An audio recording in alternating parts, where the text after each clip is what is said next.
서양교회와 한국교회의 기도.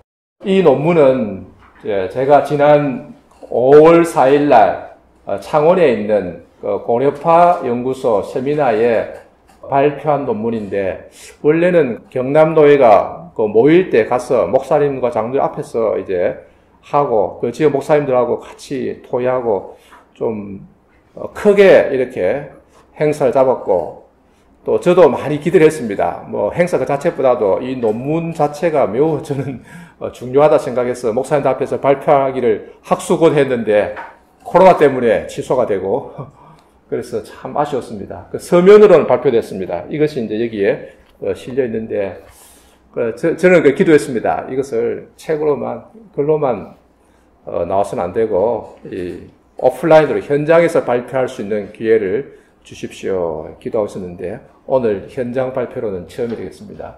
제가 이제 이 고려파 연구소, 물론 거기에서 이제 요청을 받아서 논문을 1년 가까이 준비했는데, 마지막 한 2달은 여기에 매달렸습니다.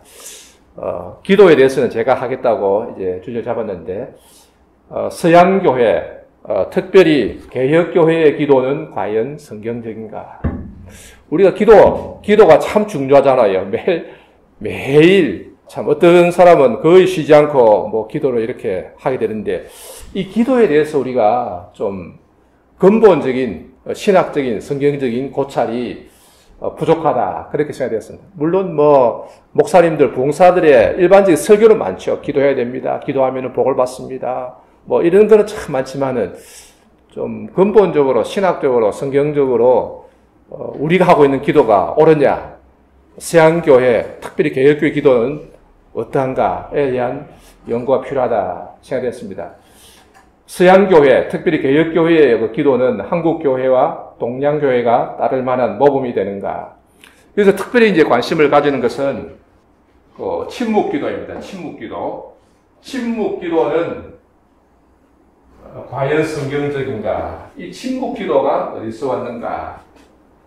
Silent prayer. 이게 과연 옳으냐? 이런 의문입니다. 그리고 우리 한국교회는 어떻게 기도해 왔는가, 그리고 어떻게 기도해야 되는가, 아주 실제적인 중요한 문제가 되겠습니다. 그래서 이 문제에 대해서 제가 좀 살펴보았습니다. 자, 서양교회, 특별히 그 중에서도 개혁교회, 가톨릭은 일단 좀 뒤로 하고, 개신교 중에서도 개혁교회의 기도는 어떤가. 우선 출발점은 이제 헨드리쿠스 벨코프라는 신학자가 있습니다. 헨드리쿠스 벨코프.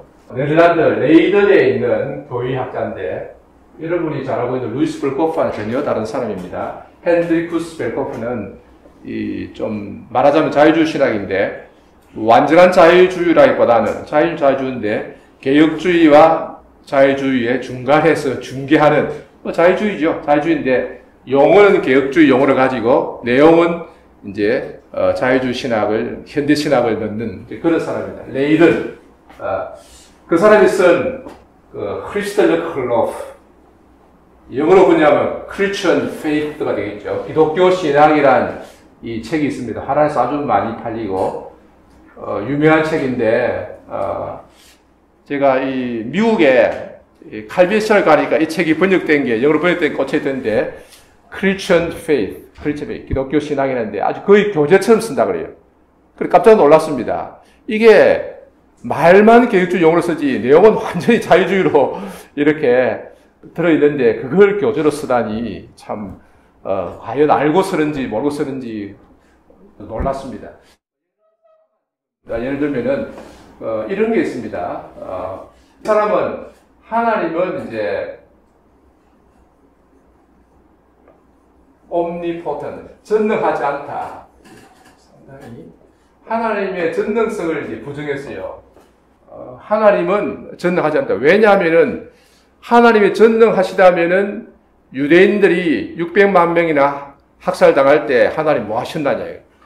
그걸 막을 수도 있었는데도 막지 않으셨다면은 그거는 아주 악한 신이다 이거예요. 악한 신을 우리가 생각할 수 없기 때문에 하나님은 선하신 신이기 때문에, 그렇다면은 하나님은 능력이 없었다는 거예요. 전능하지 않다는 거예요. 그래서 전통적인 전능성을 이제 omnipotence를 이제 부정합니다. 그 대신에 뭘 이제 말하는가 하면은 이게 하나로 써야 되는데 알마흐트, almighty죠. 알마흐트는 하지 않고 대신에 뭐냐면은 오버마흐트는 이제 위에 있는 능력이라는 뜻인데 이걸 영어로 뭐라고 번역했는가 보니까 superior power예요. superior power. 우리 인간보다는 조금 더 높은 능력이라는 거죠. 그러니까 하나님은 전능하지 않다. 그 사도신경의 첫 고백이 전능하사 이걸 부정하는 거예요. 그런 사람이 바로 이제 헨드리쿠스 벨코프인데 그게 딱 이렇게 그 영어로 번역돼 가지고 칼빈 신학교 거의 도서관에 있을 때 물론 도서관에는 꽂혀 있지만은 그런 거에 거의 뭐 교조를 쓴다 그러길래 이야 참. 자, 근데 이 헨드리쿠스 벨코프가 기도에 대해서 또 한 말이 있습니다. 뭐라고 말하는가 하면 기도는 신앙교리에서 뭐 특별히 개혁교회 이 신앙교리에서 무시된 주제였다. 칼빈 이후에 개혁교회에서 소홀히 되었다. 이렇게 이제 주장했습니다. 칼빈은 물론 기도에 대해서 강조를 했는데 칼빈 이후에 개혁교회에서 소홀히 되었다. 왜 그러는가? 두 가지 이유를 제시하는데 개혁파 스콜라주의, 개혁파 교회에서 칼빈 이후에 개혁교회에서 예정론을 너무 강조하다 보니까 인간의 자유를 경시하게 되었다. 여기에 대해서도 이제 나중에 문제가 있죠. 이것도 맞지 않는 말이고. 그 다음에 또 하나는 두 번째 이유가 하나님의 능력에 대한 경시, 하나님의 능력을 경시했다는 거죠.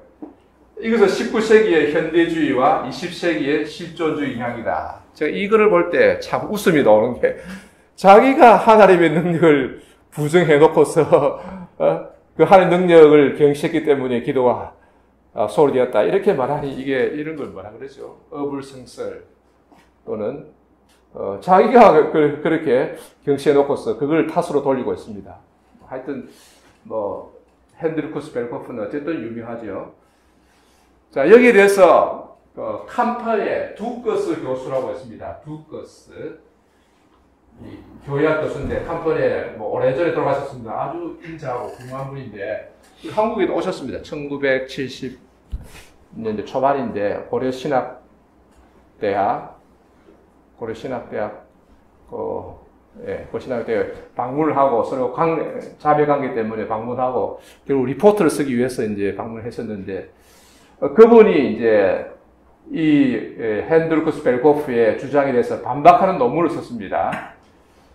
제목은 Hebet in the Reformed Dogmatic 개혁주의 교회학에서의 헤벳 기도거든요.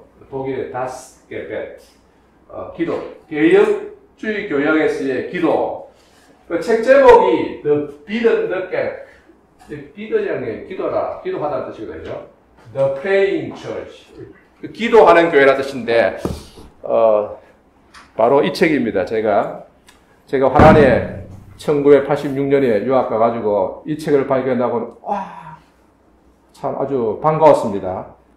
85년 6월 18일에 구입했네요. 가서 한 2달여 만에 이 책을 구입했는데 와, 이 개혁 교회에서 그 기도에 대한 이런 책이 나오다니 너무 반가워가지고 이제 봤는데 쭉 읽어보니까 학적으로 쭉 했지. 물론 뭐 그것도 중요하죠. 중요한 이제 논문들도 있는데 이 중에 이제 두커스 교수의 이 제목이 있습니다. 그 다음에 조금 더 제목이 나 칼빈 이후 개혁주의 신학에서의 기도란 이 책이 이런 논문입니다. 기고문인데 자 여기서 이제 쭉 칼빈이 기도에 대해서 관심을 기울였다는 것은 다 아는 게 다 인정합니다. 칼빈은 기도에 대해서 굉장히 많이 말하고 있어요. 그 인스티튜트에서. 근데 그 이후에 이제 어떻게 됐느냐 하는데 16세기에 올레비아누스 울시누스 하이델베르크 문답 쓴 사람 유니우스 이런 신학자들 책 보면은 기도에 대해서 많이 말하고 있다.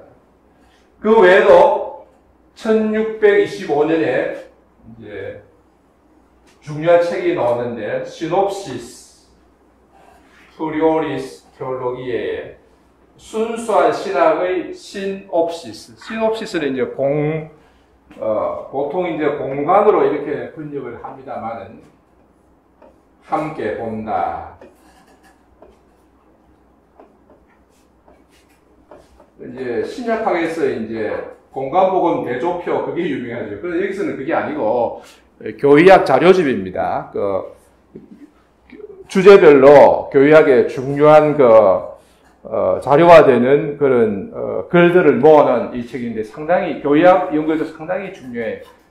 이게 이제 자료집인데 쭉 개혁교회 하나의 표준 교과서 되는 자료집으로서 내려오고 있는데 여기 보면은 기도에 대해서 많이 다루고 있다.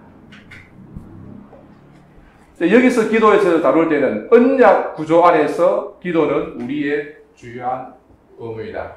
언약 구조로한 이 언약이라는 말 많이 하는데 교육주 신학에서 언약을 말할 때는 하나님의 약속이 있고 우리 의무가 있다는 거예요. 하나님의 약속이 있고 거기에 대해서 우리 의무가 있다는 걸 말하기 때문에 기도는 우리의 주요한 의무이다.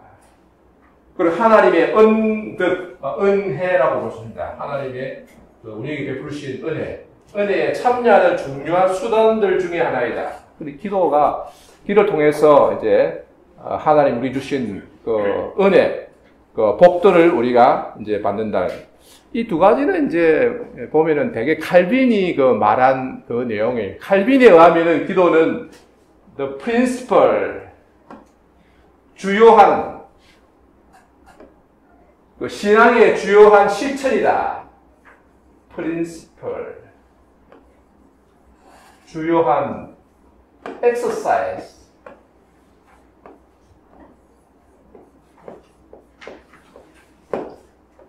of faith.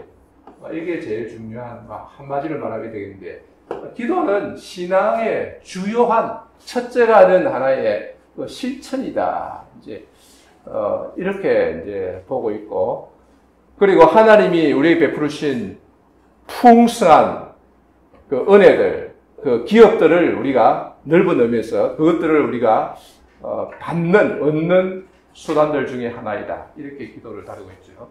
시놉시스에서 그렇게 이제 말하고 있습니다. 이 시놉시스에서 상당히 많이 다루고 있는데 이것은 그냥 생략했습니다. 그 후에도 18세기에 이르기까지 기도에 대한 관심은 계속되었다. 19세기에 들어와서 어떻게 되느냐? 제가 간단히 넘어갔습니다. 아브라함 하이퍼 상당히 책을 많이 쓰는데 평소에 쓴 책을 모은 게 한 240몇 권이 그래 돼요. 그 제자 중에 한 사람이 하이퍼의 책 목록만 가지고 쭉 해설한 그런 책도 있는데 그것도 엄청납니다. 네. 그 중에서 이제 기도에 대해서 다루고 있는 것은 별로 없다는 거죠. 교회학 책에서는 다루지 않고 있다. 그래서 그래서 좀 다루지만 기도에서 상당히 약하다. 헤르만 바빙크의 그 유명한 개혁교회학 4권짜리에서도 기도에 대한 학문은 없습니다. 왜 없느냐 할 때 이제 두커스 교수는 아마도 이들은 기도는 윤리학에서 다룰 주제라고 생각했을 수 있다. 그렇게 말해요. 그러나 칼빈 같은 경우는 기독교 강요에서 기도에 대해서 52 파라그래프에 걸쳐서 길게 여러 가지 주제에서 다 다루고 있습니다. 굉장히 좋은 내용들이 많아요. 그래서 그걸 기도에 대한 그 항목은 다 일찌감치 다 읽었어요. 자세히 읽고 교회에서 아마 강의를 쭉 한 적이 있은 것 같은데 상당히 많이 다뤘습니다. 클라스필더도 유명한 한 편의 그 유명한 아주 선지자적인 시적인 열정적인 신학자요. 소위 말하는 예언자라 그렇게 말하는데 나치에 대한 저항가이기도 하고 굉장히 열정적으로 글을 썼는데 좀 이런 나이에 요술했습니다. 기도에 대한 항목이 없어요. 물론 설교에서는 이제 있지만 그래서 이제 이런 게 이제 펼쳐나가 있습니다. 그 두커스 교수의 이 글로는 두커스는 칸턴에 참 좋을 때 아주 훌륭한 때 2차 대전 후에 스킬드 후에 이제 교회학 교수인데 두커스 교수의 글로는 개혁주의 신학자들은 기도 주제에 대해 깊은 관심을 보여주었다. 그래서 핸드루쿠스 벨코프의 주장을 반박하는 그런 이제 논문을 길게 잘 썼습니다. 자, 이에 대한 필자의 평가. 두커스 교수의 연구를 존중하지만은 참 훌륭한 분이죠. 인자하고 아주 훌륭한 분인데, 그러나 그것들은 책들을 통해서 살핀 것이다. 책에 다루고 있느냐, 이것을 이제 살핀 것이에요. 그러나 그것이 개혁교회의 기도 생활의 실상을 보여주는 것은 아니다. 실제 모습을 다 보여주는 것이 아니다. 책에는 잘 논했더라도 실제로 기도를 별로 안 할 수도 있다. 물론 뭐 책에 많이 논했으면은 실제도 좀 열심히 했다고 생각할 수도 있지만 꼭 그런 것은 아니라는 거죠. 그 다음에 또 19세기에 들어와서, 그 제가 볼 때는 칼빈은 이제 16세기잖아요. 칼빈은 물론 이제 기도에서 많은 관심을 가지고 기도했습니다. 그러나 이제 한국 교회 성도들의 기도와 또 같은 성격인데 그건 또 조금 이제 또 생각해 봐야 되겠습니다만, 그러니까 조금 진지하고 아주 경건하고 뭐 그런 것은 이제 사실입니다. 17세기, 18세기까지도 기도에 대해서 상당히 관심이 많았고 실제로 행했다고 생각됩니다. 그 당시 개혁교회는 상당히 실제적이고 매우 성경적이고 칼라가 달랐다고 볼 수 있죠. 19세기에 들어와서는 기도가 다른 주제들에 대해서 밀려나는 듯한 그런 분위기가 됩니다. 특별히 19세기 후반, 이제 아브라함 카이퍼 20세기 초반까지 살았는데, 헤르만 바빙크, 클라스 킬더, 물론 훌륭한 교회학자들이지만은 기도에 대한 그 항목이 교회학책에서는 없어요. 다른 책에서도 그렇게 많지 않습니다. 그 다음에 예이 헤인스라고 여기 남아의 아주 훌륭한 좋은 이 교육주의 신학자인데, 교육자인데 헤인스, 이 남아어로 써졌는데 하나나와 비슷합니다. 제가 이 책을 간혹 참조를 하는데 여기에도 기도에 대한 항목이 아직 없어요. 그 다음에 이제 칼빈 신학교의 옛날에 아주 훌륭한 루이스 벌코프 교회학자. 우리 신학교 다닐 때는 늘 루이스 벌코프를 이제 표준으로 배웠습니다. 지금도 루이스 벌코프의 이걸 표준으로 봐야 됩니다. 어떤 사람은 이걸 지나갔다고 폄하하는데, 물론 뭐 이렇게 다 이렇게 간단하게 정리한 그런 감은 있지만은, 뭐 그래도 이제 이 개혁 신학자들 그걸 진술을 모아가지고 해놓은 거거든요. 그래서 벨코프의 이 시스테매틱 디알러지에도 기도에 대한 항목이 없어요.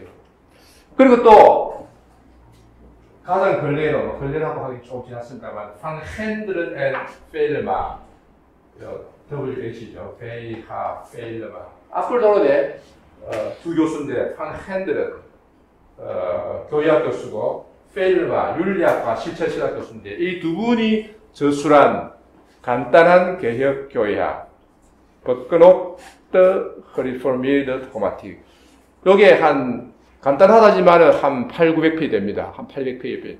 그러니까 이것이 현재 나와 있는 개혁주의 교회학으로서는 가장 옳다, 훌륭하다고 봅니다. 간단하지만, 왜냐하면은 헤르만 바빙크도 물론 좋지만은 2차 세계대전 전이잖아요. 1900년대 초반이잖아요. 아주 초반입니다. 그러니까 그 이후에 독일에서의 그 비평신학의 발전, 그걸 못 담고 있거든요.